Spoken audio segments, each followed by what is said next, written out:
Abra a palavra do Senhor comigo. Evangelho de Lucas, capítulo 12, versículo 13. Quem for achando vai dando glória a Deus.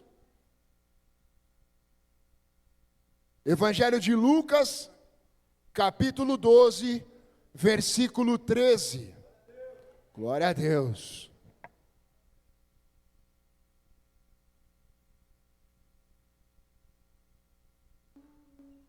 Olha para o teu irmão e fala assim para ele: hoje a palavra vai ser bem tranquila, de boa.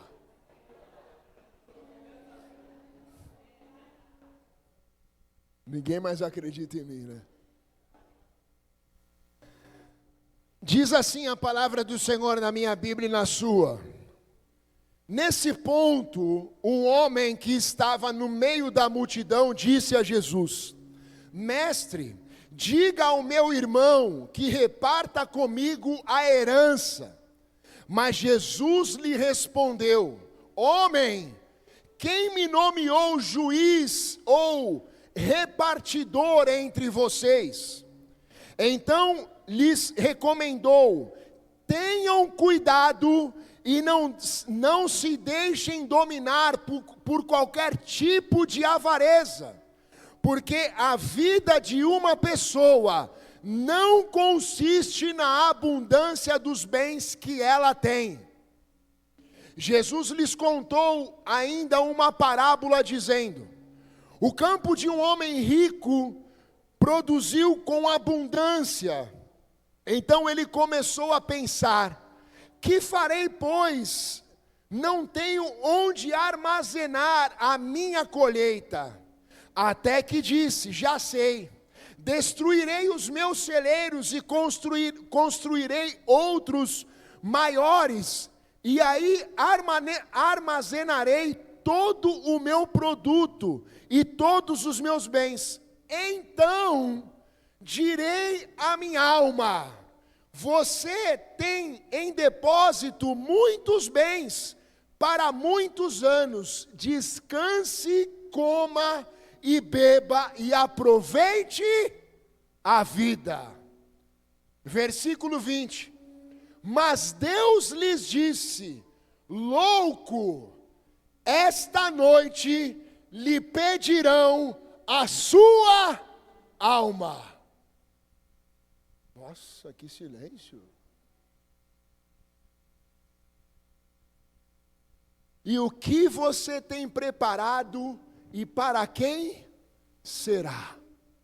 Curva sua cabeça, feche os teus olhos. Vamos fazer uma oração para dar uma tranquilizada. Senhor, em nome de Jesus, te agradecemos, Pai, por estarmos em Tua casa novamente. Colocamos, Senhor, as nossas vidas diante do Teu altar. Te pedimos, Espírito Santo de Deus, que o Senhor venha, Pai, sobre essa casa nessa noite. Nós não estamos aqui, Senhor, para buscar algo que satisfaça os nossos desejos, mas nós estamos aqui, Senhor, para buscar algo que venha transformar as nossas vidas. Por isso, Pai, em nome de Jesus, te pedimos perdão dos nossos pecados, perdão das nossas falhas. Que o Senhor use a minha vida, Senhor, nessa noite como um canal de bênção. Que essa palavra, Senhor, nessa noite, primeiramente, venha transformar a minha vida, mas que ela venha ser rema também na vida dos meus irmãos. Obrigado, Senhor. É assim, Pai, que nós oramos. Te agradecemos, Senhor, crendo sempre na certeza de uma vitória, em nome de Jesus. Amém e amém. Esse texto, ele fala sobre uma parábola de um rico insensato. Versículos antes ali, versículo 13 e 14, um jovem se achega a Jesus e pede: Senhor, faça com que o meu irmão reparta comigo a herança. Jesus imediatamente vem dizendo: olha, quem me fez intermediador, juiz ou repartidor entre eu e você? Consequentemente, Jesus fala sobre uma parábola. Versículo 15, ele continua dizendo: então lhes recomendou que tenham cuidado e não se deixem dominar por qualquer tipo de avareza, porque a vida de uma pessoa não consiste na abundância dos bens que ela tem. Amém, irmão?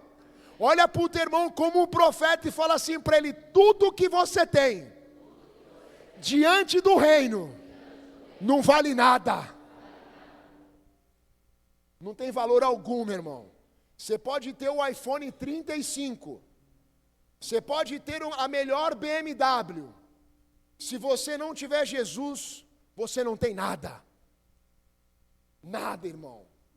Você pode ter 3 faculdades, você pode ter sido a pessoa mais inteligente da tua sala de aula, mas se você for vazio celestialmente, você não tem nada.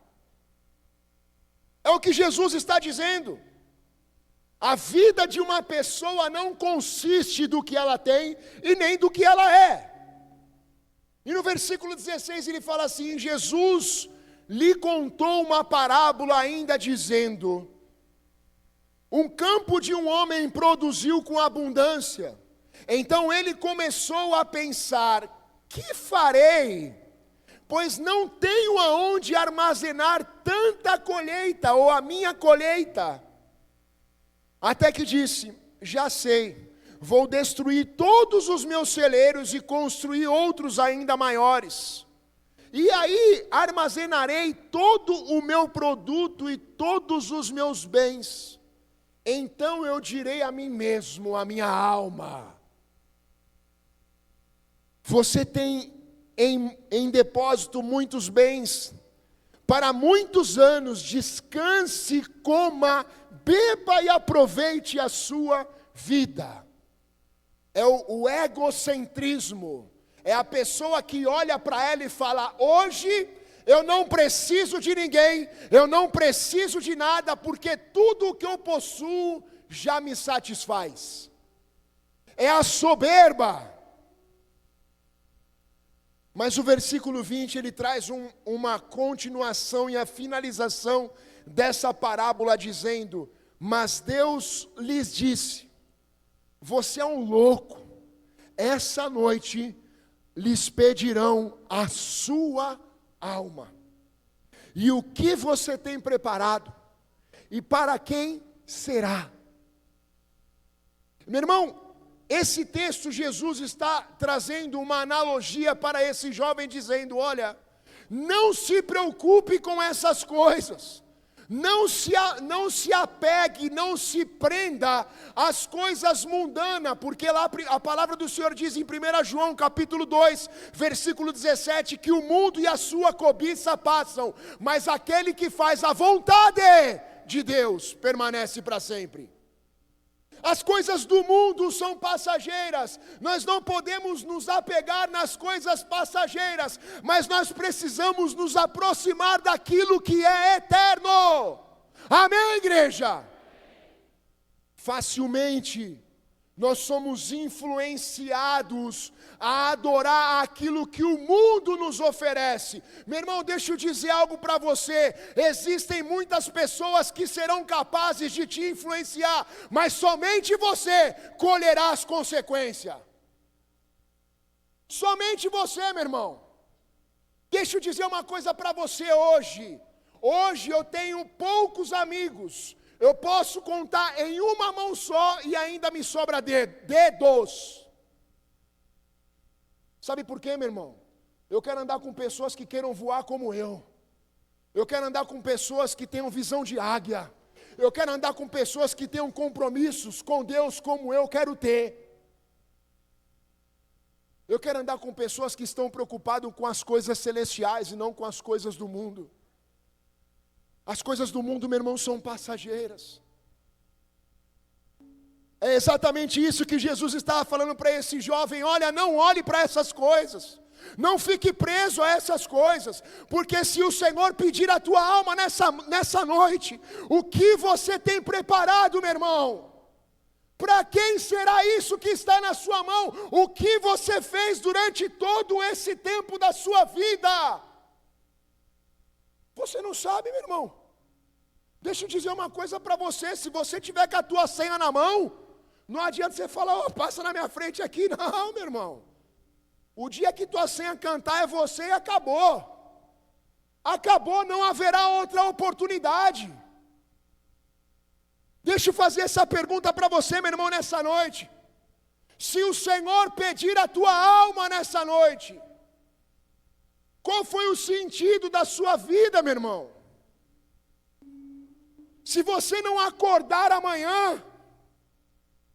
se hoje for o seu último dia na terra, você estaria orgulhoso do que você fez nessa vida?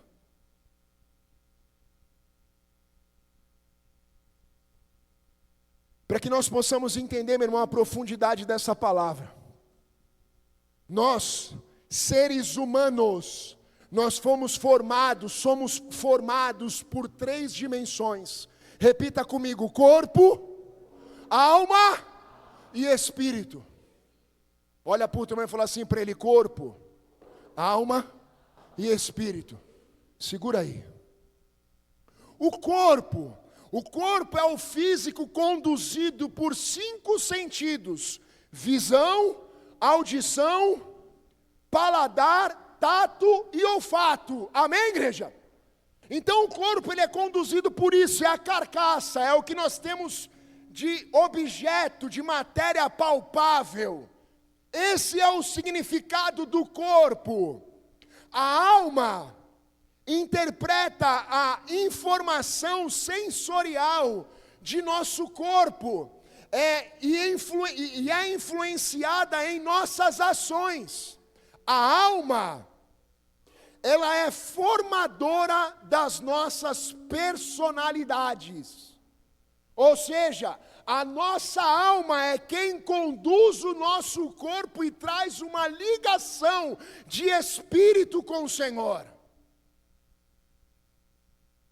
Espírito é a parte da pessoa que está ligado a Deus.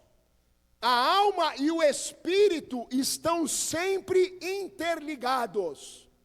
Ou seja, a nossa alma, ela é a pessoa, vamos se dizer aqui, nesse contexto de divisões, a pessoa responsável que nos conduz a uma verdadeira eternidade. Quando Jesus fala para esse jovem: olha, se nessa noite eles pedirem a tua alma, o que você tem a oferecer?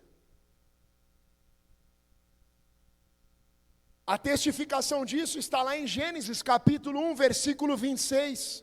Então disse Deus: façamos o homem à nossa imagem, conforme a nossa semelhança. Domine ele sobre os peixes do mar, sobre as aves do céu, sobre os animais grandes de toda a terra, sobre todos os pequenos animais que se movem rente ao chão. Deus os abençoou e lhes disse: sejam férteis e multipliquem-se, enchem e subjuguem a terra. Dominem sobre os peixes do mar e sobre as aves dos céus e sobre todos os animais que se movem pela terra. Aqui Deus estava trazendo uma confirmação: façamos o homem conforme a nossa imagem, conforme a nossa semelhança. Ou seja, então nós temos uma formação, nós temos um DNA. Gênesis 2:7 diz: então o Senhor Deus formou o homem do pó da terra e soprou em suas narinas o fôlego de vida, e o homem se tornou um ser vivente, corpo, alma e espírito. Amém, igreja? Existem muitos posicionamentos sobre essa nossa posição diante do Senhor. E existem 2 frases desse homem que eu admiro muito, chamado Billy Graham. Ele trouxe 2 frases sobre a alma. E 2 frases, meus irmãos, que nos nos leva a uma intimidade profunda com o Espírito Santo. Uma dessas frases ele diz: a vida é curta, mas a eternidade é longa. Não brinque com a sua alma. A vida ela é curta, meu irmão. Mas pensa em algo que eu vou dizer para você nessa noite. A eternidade, ela é longa. É algo que você não consegue revogar, é algo irrevogável. Se acabou, meu irmão, acabou. Não haverá outra chance. Você precisa analisar a sua vida hoje, meu irmão. Hoje. Você precisa ter um posicionamento com Deus hoje. É mais ou menos essa arte que o Marcelo fez, é isso aqui, ó. É algo passageiro, meu irmão. É como um trem em movimento. Ontem eu estava falando isso com a pastora, eu falei assim: por que Deus nos trouxe a esse lugar? Ela falou para estabelecer o reino dele sobre essa cidade. Eu falei assim: deixa eu dizer uma coisa para você, nós estávamos voltando de um casamento. Eu falei assim para ela: nós não podemos perder tempo com coisas que queiram nos paralisar, pois Deus nos fez como um trem em movimento. Você já viu um trem parar no momento que ele está em alta velocidade? Sim ou não? Se você continuar na frente, ele faz o quê? Ele passa por cima de você. Eu falei para ela: então começa a passar por cima dos problemas, porque o que Deus tem para a nossa vida é eterno. Amém, igreja? Olha para o teu irmão e fala assim para ele: você é um trem, meu irmão. Olha para ele e fala: você é um trem em movimento. Olha para o outro lado e fala assim: sai da frente, pois eu estou em alta velocidade. Se você crê nisso, então glória a Deus e aplauda ele de novo.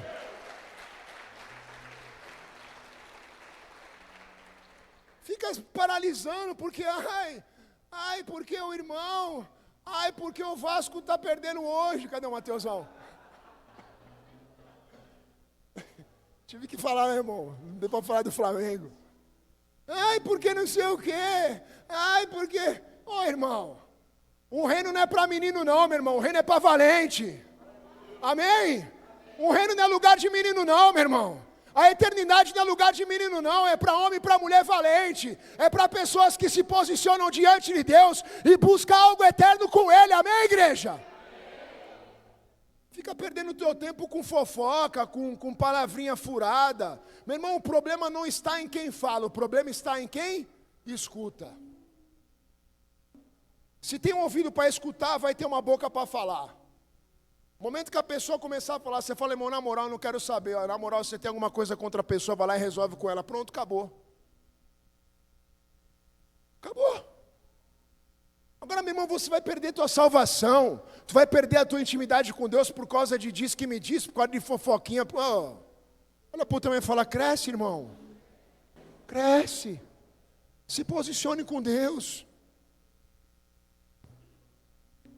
A segunda frase do Billy Graham, ele diz assim: o que adianta clamar por Deus no desespero, se na hora do prazer você entrega a sua alma a Satanás? Tá bem de boa. É uma verdade, sim ou não? Na hora do desespero todo mundo lembra de Deus, irmão. Na hora da dificuldade, todo mundo lembra de Deus, até o ateu passa a acreditar. É só o piloto falar: apertem os cintos, porque vamos pegar uma turbulência muito forte e o avião está com risco de queda. Olha para o tamanho e fala assim para ele: mas se eu estiver no avião, o avião não cai. Sabe por quê, irmão? Porque os propósitos de Deus ainda não se cumpriram na minha vida. Amém? Se você crê nisso, aplauda o Senhor aí no seu lugar.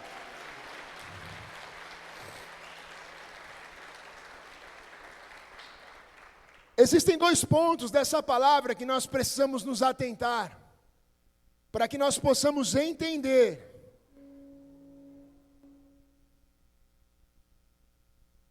o que nós temos preparado e para quem nós iremos deixar. Olha para o teu irmão e fala assim para ele: o que você tem preparado e para quem você vai deixar?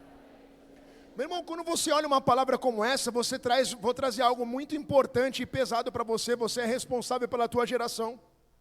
Amém? Porque aquilo que você fizer, aquilo que você deixar hoje, será exatamente o que os teus filhos irão seguir. será exatamente a forma como a tua família irá prosseguir, as tuas gerações. Se você é um adúltero, você vai deixar esse legado de adúlteros, de pessoas, de homens e mulheres adúlteras na sua geração. Se você é um infiel, se você não tem comunhão com Deus, é exatamente esse o ensinamento que você vai deixar. Mas nós temos 2 pontos muito importantes sobre essa palavra. Repete comigo, primeiro ponto: cuide dos seus passos. O primeiro ponto, meu irmão, para que você possa entender o que você está fazendo e para quem você vai deixar, é você entender aonde você tem andado. Quais são os lugares, quais são, como diz antigamente, os picos, quais são as amizades que você tem. Salmo número 1, versículo 1 diz assim: como é feliz aquele que não segue o conselho dos ímpios, não imita a conduta dos pecadores, nem se assenta na roda dos zombadores. Ao contrário, a sua satisfação está na lei do Senhor, e nessa lei ele medita de dia e de noite. É como árvore plantada à beira de águas correntes, que dá o fruto no tempo certo, e as suas folhas não murcham. Tudo o que ele faz prospera. Não é o caso dos ímpios, são como a palha que o vento leva. Atitudes de ímpio: eu sou levado conforme o vento, eu sou influenciado facilmente, eu não tenho um posicionamento, eu não tenho um caráter. E ele continua dizendo assim: por isso, os ímpios não resistirão no julgamento, nem os pecadores na comunidade dos justos. Pois o Senhor aprova o caminho dos justos, mas o caminho dos ímpios leva à destruição. Uma pessoa nunca vai conseguir se sentir aceita, meu irmão, no meio de pessoas que estão querendo buscar Deus verdadeiramente. Porque tudo aquilo que outras pessoas vivem o incomoda. É uma pessoa que não tem vida de oração, é uma pessoa que não tem vida de leitura, que não busca Deus na leitura da Bíblia, é uma pessoa que não faz jejum, que não faz nada. Ela faz desse templo apenas um ponto de encontro. Aqui é o lugar onde eu encontro pessoas legais, onde a galera do louvor é da hora, onde tem umas luzes que, que legal. Mas não é isso aqui, meu irmão, que nos leva à eternidade. Não é você ser apenas um frequentador de reuniões que garante a tua salvação, meu irmão. O que traz a garantia verdadeira da tua salvação é exatamente aquilo que você vive lá fora, porque aquilo que você traz lá de fora aqui para dentro é apenas a consequência da intimidade que você tem com Deus daquela porta para fora.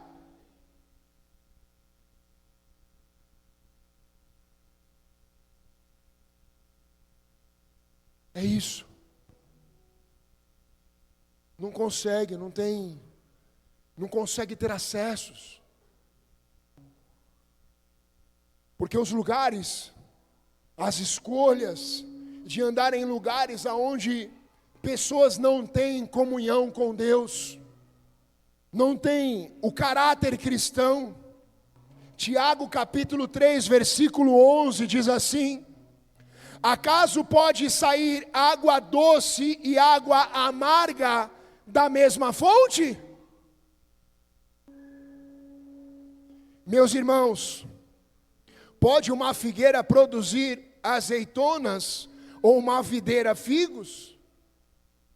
E ele continua dizendo assim: da mesma forma, uma fonte de água salgada não pode produzir água doce.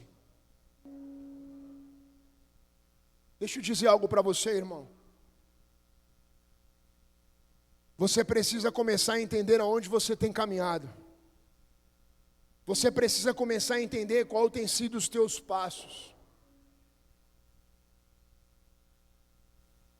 Porque, meu irmão, muitas pessoas estão trazendo questionamentos, palavras de heresias, mostrando para que você viva um evangelho diluído, trazendo um evangelho de uma hipergraça, onde você pode conduzir a sua vida de qualquer forma, mas você sabe que aquilo vai te levar à perdição. O que a Bíblia está nos ensinando aqui, meu irmão? Em uma fonte, ela não jorra água doce e água salgada ao mesmo tempo. Ou você se posiciona para ser, ou você entrega de vez. Sai do muro, meu irmão. É mais bonito para você. Se posicione com o Senhor. Olha o que Paulo diz lá em 1 Coríntios, capítulo 15, versículo 33. Abra comigo.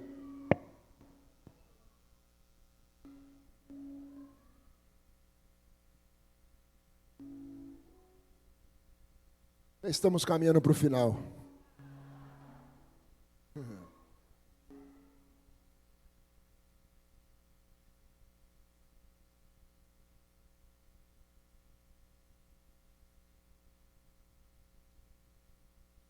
Olha o que Paulo fala nesse texto.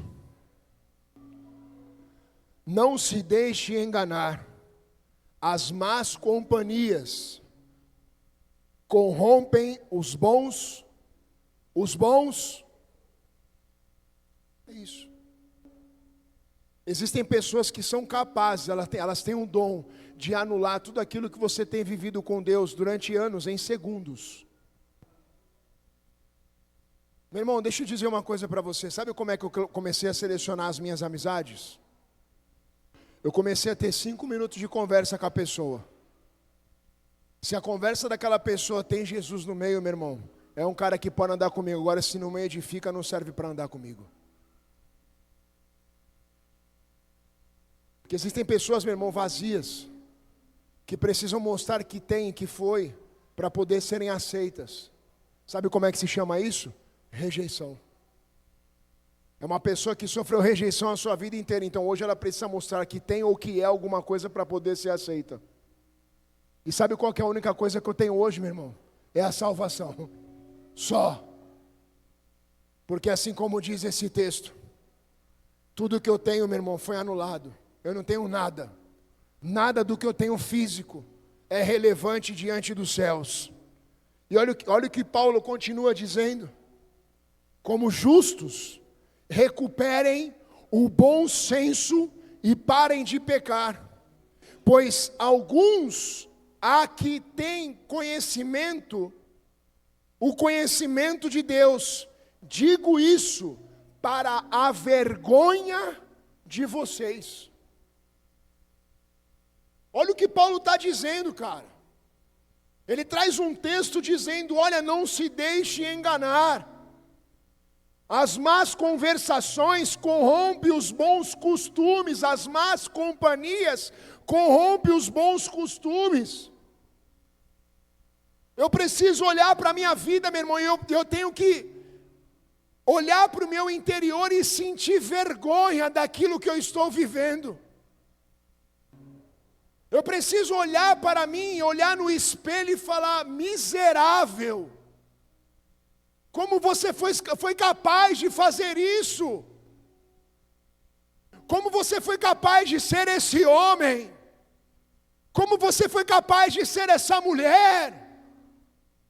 Depois de tanto conhecimento, depois de tanta palavra, depois de tanta confirmação de Deus, como você pode fazer isso? É isso que Paulo está dizendo. Irmãos, que nós possamos olhar para as nossas próprias vidas, amém? Amém, igreja?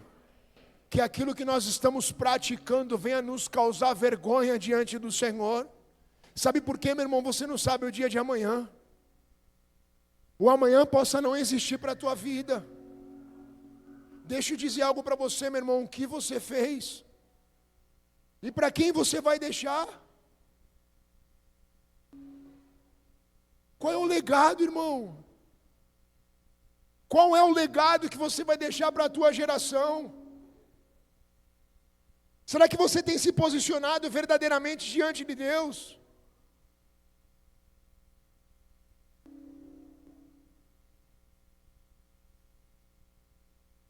Lucas capítulo 8, versículo 16.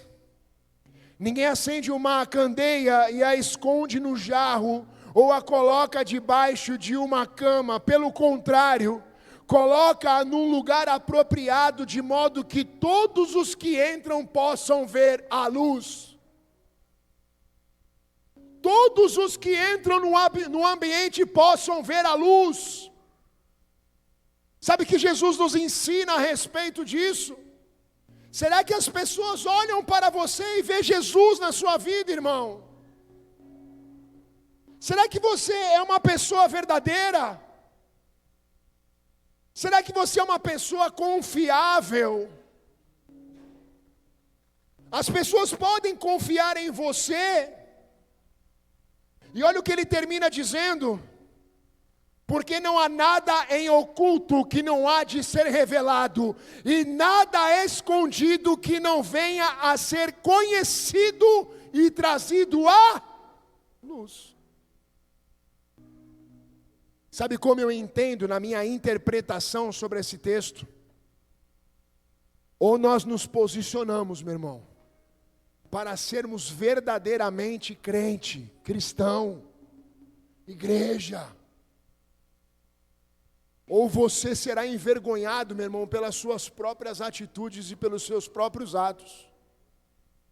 Porque é o que ele diz: não há nada em oculto que não há de ser revelado, e não há nada escondido que não há de ser trazido à luz, exposto. Portanto, considerem atentamente como vocês estão ouvindo. A quem tiver mais, lhe será dado. De quem não tiver, até o que pensa que tem, lhe será tirado. Aqui na verdade é um resumo exatamente disso. Se você acha que você tem algo, irmão, sem ter a verdadeira intimidade com Deus, sem ter o verdadeiro algo que é Jesus, até o que você tem é cancelado, é anulado, você não é reconhecido por nada. Você não tem relevância nenhuma. Olha o que Salomão diz, Provérbios capítulo 15, versículo 3. Os olhos do Senhor estão em toda parte, observando atentamente os bons e os maus, mas também os maus. O compromisso, meu irmão, que nós temos, não é algo terreno. Meu compromisso é apenas amar o Diogo, é ser um pastor, é ser um pai, é discipular ele, é ensinar ele. Mas o compromisso maior que ele tem não é comigo, é com o Senhor. O nosso compromisso maior, meu irmão, é algo celestial. Nós precisamos entender quem nós estamos sendo, o que estamos produzindo e para quem iremos deixar. Amém, igreja? Amém, igreja? Palavras como essa, meu irmão, ressuscita a igreja. Sabe por quê, meu irmão? Porque essa palavra me pegou no momento em que eu estava preparando ela. O Espírito Santo falou assim: se eu pedir a tua alma hoje? Hã? Aí você dá aquela desconcertada, né? Tipo, eu não sei. Sabe por quê, meu irmão? Deixa eu dizer algo para você. O que Jesus está querendo dizer através de uma palavra como essa. Hoje,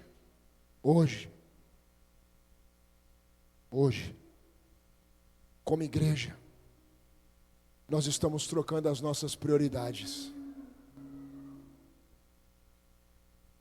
O que tem sido...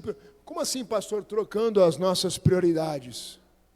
O que tem sido prioridade na sua vida, cara? Irmão, deixa eu dizer uma coisa para você. Quando eu entro numa casa como essa, eu vejo uma estrutura assim, um púlpito descolado, luzes. Eu falo, cara, tudo bem, cada um acaba se adaptando numa tribo diferente. De repente, uma pessoa que tem uma outra visão de um ministério mais sério não vai se adequar no nosso meio. De ver a galera de tatuagem, boné, né, irmão? Às vezes, outro dia eu vi um irmão e falei, pô, esse daí esse é dos nossos mesmo. O irmão, domingão, chinelo, bermuda e regata. Eu falei, glória a Deus, está na casa do Senhor, meu irmão. Deus não vai olhar para a roupa dele, ele está aqui e estava ali numa adoração. Mas, cara, deixa eu dizer uma coisa para você.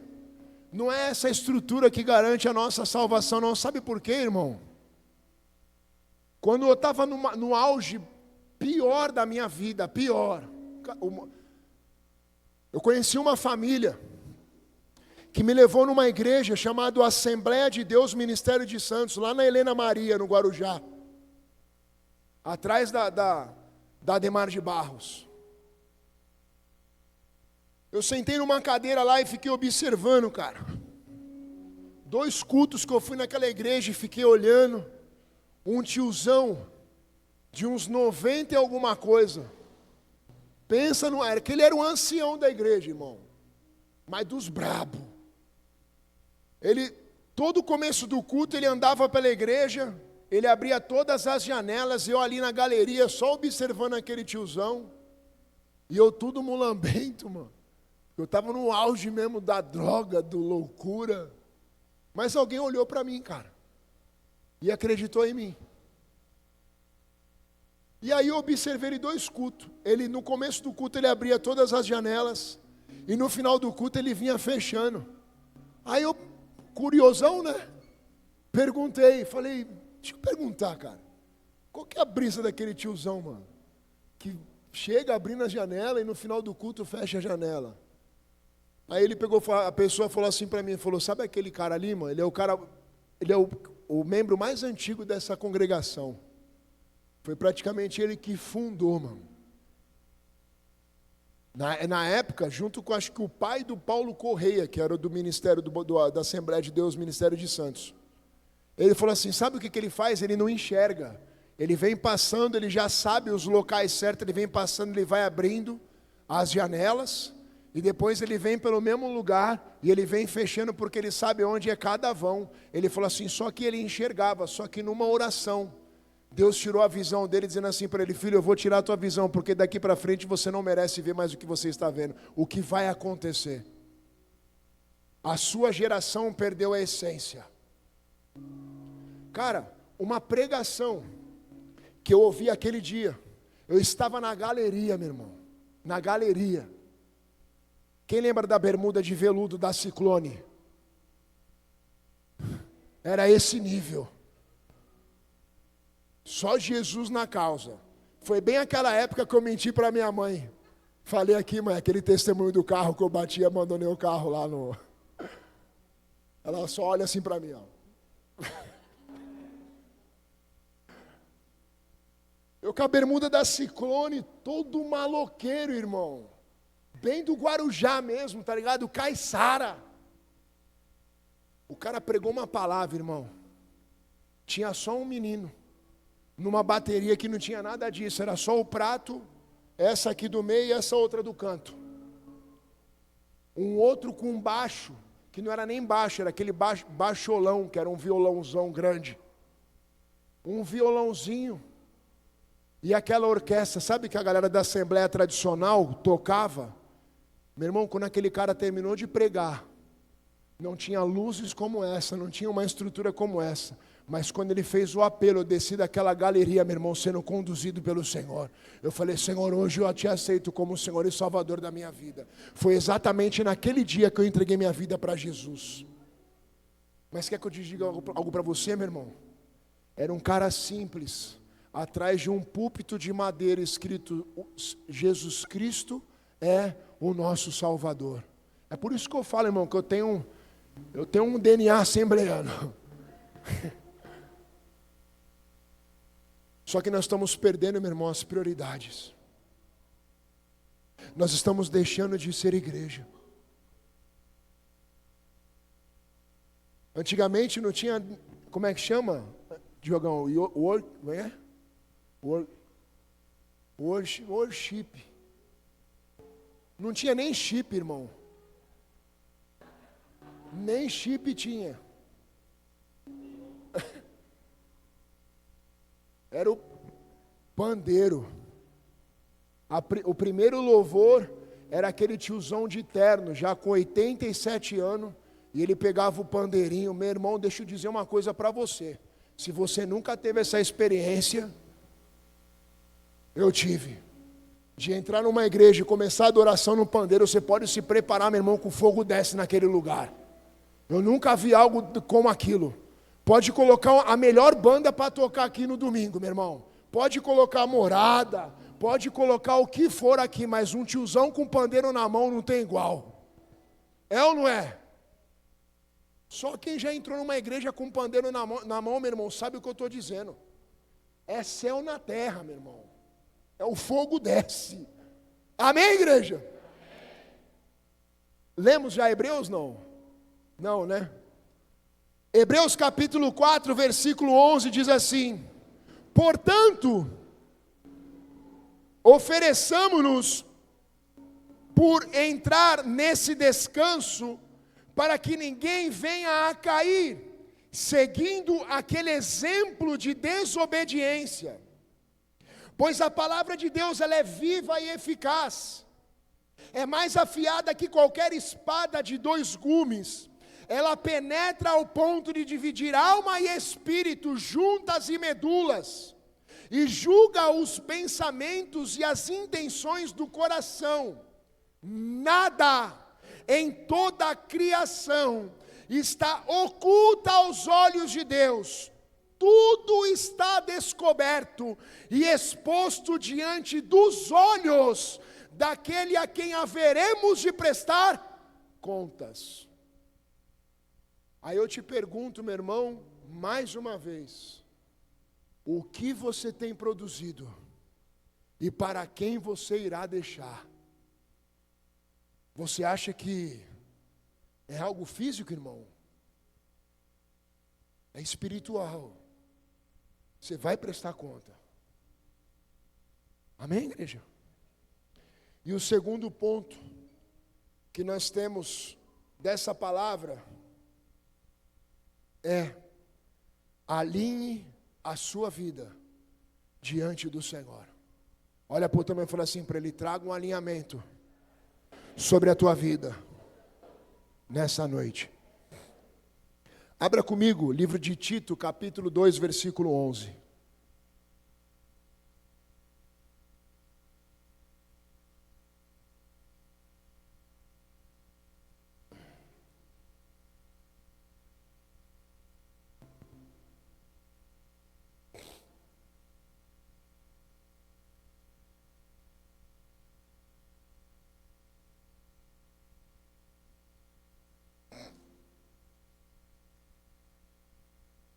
Olha só o que diz: porque a graça de Deus se manifestou salvadora a todos os homens.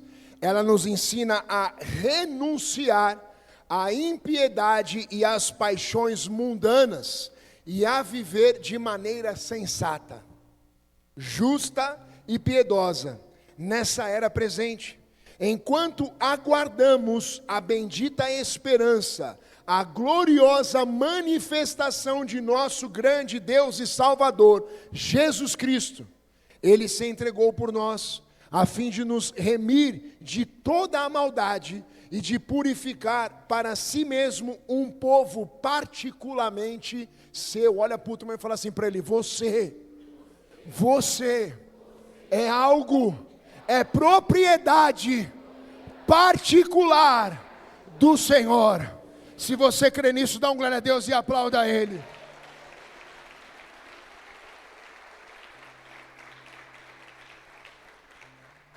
Dedicado à prática de boas obras. 1 Pedro capítulo 2, versículo 1. Livrem-se, pois, de toda a maldade e de todo engano, hipocrisia, inveja e de toda espécie de maledicência. Como crianças recém-nascidas, desejem de coração o leite espiritual e puro, para que por meio dele cresçam para a salvação, agora que provaram que o Senhor é bom. E Filipenses capítulo 3, versículo 2 diz assim: cuidado com os cães, cuidado com esses que praticam o mal, cuidado com a falta circuncisão, pois não é que somos a circuncisão, nós que adoramos pelo Espírito de Deus, que nos gloriamos em Jesus, e não temos a confiança alguma na carne. Embora mesmo que tivesse razões para tal confiança, se alguém pensa ter razões para confiar na carne, eu ainda mais, Paulo dizendo, circuncidado no 8º dia de vida, pertencente ao povo de Israel, da tribo de Benjamim, verdadeiro hebreu, quanto à lei fariseu, quanto ao zelo perseguidor da igreja, quanto à justiça, que não há lei irrepreensível, mas que para mim era lucro, passei a considerar como perda por causa de Cristo. Você tem noção, irmão, dessa palavra? É você olhar para a tua vida, cara. Tipo, Diogão, por baixo, quanto custa um kit desse aqui? Guitarra, pedal, essas paradas todas aqui. Colocar bem alto, 15 mil. É você juntar, olhar para Jesus. Ele não vai fazer isso, né? Né, Gil? Para Jesus eu sei que você faria. É como se ele pegasse tudo isso, olhasse para o Senhor e falasse assim: Senhor, se o meu coração estiver nisso, a partir de hoje eu jogo tudo isso no lixo, porque eu considero tudo isso como perda, porque o que vale para mim é estar no Senhor. Amém? Amém, igreja? As loucuras que eu e minha esposa já fizemos em prol do reino, se Deus nos direcionasse para fazermos de novo, nós faríamos. Sabe por quê, meu irmão? Foram 11 meses, todos os finais de semana, sábado, saía sexta e voltava ao domingo. Todos os finais de semana, sabe qual era a nossa despesa mensal? 3 mil. Entre combustível, pedágio, alimentação, hotel e aluguel do salão que nós pagávamos, né? Para fazer os cultos. E sabe o que Deus fez, irmãos? Me trouxe para cá, com um emprego top. Eu falei para Deus, Deus, eu só vou se eu tiver um emprego igual eu tenho aqui para ganhar a mesma coisa. Deus falou, então vamos. Cheguei aqui em janeiro, em fevereiro fui mudado embora. Olha que legal. Aí Deus falou, eu te trouxe. Não falei para você que eu ia manter. Agora olha para mim que é eu que vou te sustentar. Sabe por quê, meu irmão? Nós colocamos expectativas em coisas erradas. Quando você veio para cá 3 anos, né? Quase 4 já? 4 anos. Você tinha toda uma estrutura. Sim ou não? Você tinha uma vida totalmente diferente com a sua família. Mas você veio para cá porque algo queimava mais forte no teu coração. E esse algo nunca morreu. Ele continua queimando. Amém? Nós sempre olharemos para o propósito. Nós sempre olharemos para aquilo que é eterno. Por mais que as dificuldades nos atinjam, mas aquilo que nos une, meu irmão, é eterno. Eu faria tudo de novo, irmão. Eu faria de novo aquela loucura que eu fiz tudo, eu faria tudo de novo. Sabe por quê, meu irmão? Porque o meu coração está ligado ao Senhor. Para mim, o que era lucro, passei a considerar como perda para Cristo. Aí ele diz assim, mais do que isso, considero tudo como perda, comparado com a suprema grandeza do conhecimento de Cristo Jesus, o meu Senhor. Olha o que Paulo fala, cara. Mais ainda, por cuja a causa perdi todas as coisas. Cara, se tem um cara que eu admiro na Bíblia é Paulo, cara. É Paulo. Já faz um tempo que Deus tem me incomodado para mim estudar as cartas de Paulo. No início do ano eu vou iniciar esse estudo. E aí ele diz assim, ó. Eu as considero, olha o que ele fala, por cuja a causa perdi todas as coisas, e eu as considero como esterco, para poder ganhar o amor de Cristo. Deixa eu dizer uma coisa para você, meu irmão. Eu já acabei.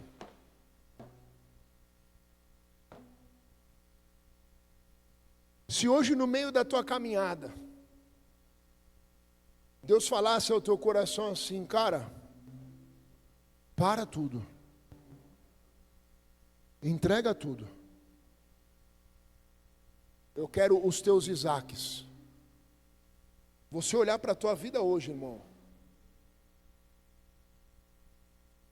O que você faria?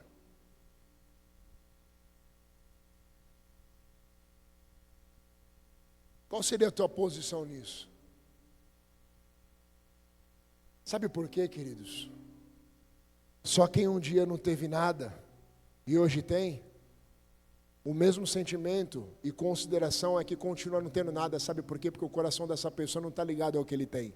Está ligado àquele que trouxe a verdadeira essência da salvação, que é Jesus. Mas se Jesus falasse isso para você agora, cara, entrega tudo. Tua família, os teus bens, tudo. O último ano de faculdade, ele falasse assim, para. Já não vai fazer o TCC, não quero você nisso. E aí? Deixa eu perguntar de novo para você, meu irmão, só para ficar fresquinho na tua mente. O que você tem construído? E para quem você irá deixar? Sabe, meu irmão, somente os empresários sabem o quão difícil é, muitas das vezes, montar uma empresa, né? Formar uma equipe. Mas todas as vezes que nós fazemos algo, muitas das vezes nós não estamos fazendo por aquilo que nós estamos buscando em troca, mas sim pensando em outras pessoas. Então, meu irmão, que você hoje venha refletir nessa palavra. Se Jesus pedisse a sua alma hoje, cara, como que ia ficar a tua família? Como queria ficar o teu pai, mano? Como queria ficar a sua mãe?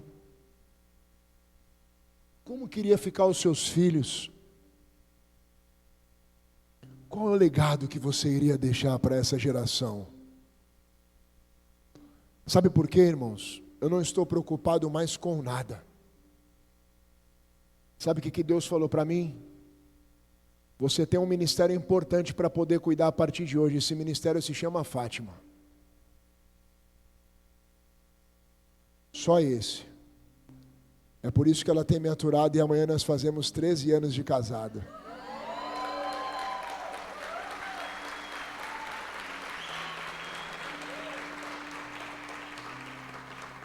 Mas sabe o que Deus nos colocou nessa cidade? Para que o dia que Deus nos recolher, e nós estivermos na promessa que Deus nos falou que nós seríamos um ministério com mais de 10 mil membros. E o dia que Deus nos recolher, nós iremos deixar um grande legado. Porque fácil não foi. Mas, como nós víamos conversando ontem, nós somos um trem em movimento. Não iremos mais olhar para as nossas dificuldades, nós iremos nos importar com a nossa geração. Porque eu preciso construir algo. Porque eu tenho uma geração aqui, ó. Tá vendo aqui? Levanta vocês, os teens. Levanta aqui, fica de pé vocês três. Cadê os teens? Levanta os teens aí. Tá vendo essas crianças aqui, ó? Ali, ó. Tá vendo eles? Essas crianças, todos os dias, sem falhar, eles fazem devocional do grupo, sabe como? Lê um versículo, prega em cima do versículo e ora. E ora. Quando eu escutei vocês fazendo isso, o meu coração se encheu de alegria. Sabe por quê? Porque eu tenho certeza que eu estou construindo algo. E o que eu estou construindo eu vou deixar para vocês. Porque um dia vocês estarão aqui no meu lugar, pregando no meu lugar. Amém? Uma salva de palmas a Jesus.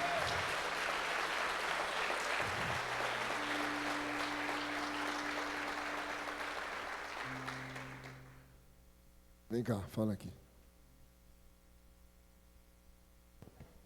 Eu não podia deixar de falar agora o que aconteceu, né? Eu entrei no infantil porque estava uma gritaria muito grande e eu fui lá ver o que estava acontecendo. Aí eu entrei na salinha 5, que é onde ficam as crianças de até 10 anos, e eu ministrei uma palavrinha rápida. E as crianças começaram a chorar. E começaram a chorar e falar assim, sou eu. Essa pessoa que a senhora está falando sou eu. Eu falei, não estou falando o nome. Eu falei, somos nós todos. E você vê a palavra entrando e trazendo quebrantamento e arrependimento. E às vezes o que a gente mais quer dentro do culto é isso, que cada um olhe para o seu erro, para as suas falhas, e se arrependa diante do Senhor e sejam transformados. Não é o erro do vizinho, não é o de quem está do meu lado, ou de quem está atrás, ou de quem está na frente, ou de quem é líder, de quem não é. É o meu. Eu preciso olhar o meu, não o do outro. E está todo mundo perdendo tempo olhando para o do outro, e nós não vamos prestar conta para Deus do nosso. É no individual. Nós não vamos prestar conta para Deus. Eu não vou prestar conta para Deus do meu marido. Eu não vou poder falar se o meu marido errou, se ele falhou, se ele não falhou. Eu vou falar de mim. Então, se cada um se voltar a olhar para si, naquilo que precisa ser mudado para entrar no reino de Deus, Jesus está à porta. Se ele voltar hoje, você vai ficar ou você vai subir? É para você refletir sobre você, não sobre o outro. E as crianças estão sendo tocadas e sendo quebrantadas. E é isso que a gente espera da igreja. Tem criança vendo os pais passando por dificuldade e orando, intercedendo pelos pais. E os pais estão aqui por causa dos filhos que oraram pelos pais. Ao contrário, não é os pais que estão orando pelos filhos e os filhos vindo. É os filhos que estão orando pelos pais. Então, gente, o que eu vou falar nessa noite é desperta, igreja. Desperta. Você que está dormindo, desperta. Porque Jesus está voltando. Amém? Em nome de Jesus. Glória a Deus.